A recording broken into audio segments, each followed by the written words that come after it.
നമസ്കാരം പ്രിയമുള്ളവരെ, ഞാൻ ഷാജഹാൻ നിലമ്പൂരാണ്. ഈ കാഴ്ച കാണുന്ന നിങ്ങൾ ആരും തന്നെ ഈ കാഴ്ച കണ്ട് തട്ടിമാറ്റി കളയരുതേ.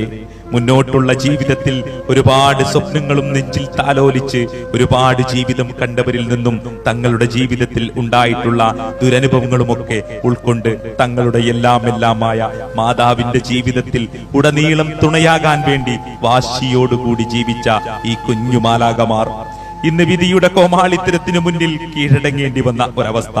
ഈ കാഴ്ച കണ്ടു നിൽക്കുന്നവരുടെ മനസ്സ് വേദനിക്കുന്നു എങ്കിൽ ഈ മക്കൾ ഇന്ന് അനുഭവിക്കുന്ന വേദന ഈ കാഴ്ച കാണുന്ന ലോകം ഒരിക്കലും തട്ടിമാറ്റരുതേ. പറക്കുമുറ്റാത്ത ഇളം പ്രായത്തിൽ തന്നെ പിതാവ് ഈ മക്കളെ തെരുവിലേക്ക് വലിച്ചെറിഞ്ഞു കളഞ്ഞ ഈ ലോകത്തിൽ തന്നെ ഏറ്റവും ക്രൂരമായ അനുഭവം ഈ മക്കൾക്ക് സമ്മാനിച്ചു അയാൾ. ഈ കഴിഞ്ഞ കാലം മുഴുവൻ സന്തോഷം എന്താണെന്ന് ഈ പൊന്നുമക്കൾ അറിഞ്ഞിട്ടില്ല. പട്ടിണിയിലും ദാരിദ്ര്യത്തിലും അവരെ തന്നെ പറഞ്ഞു പഠിപ്പിച്ചുകൊണ്ടേയിരുന്നു.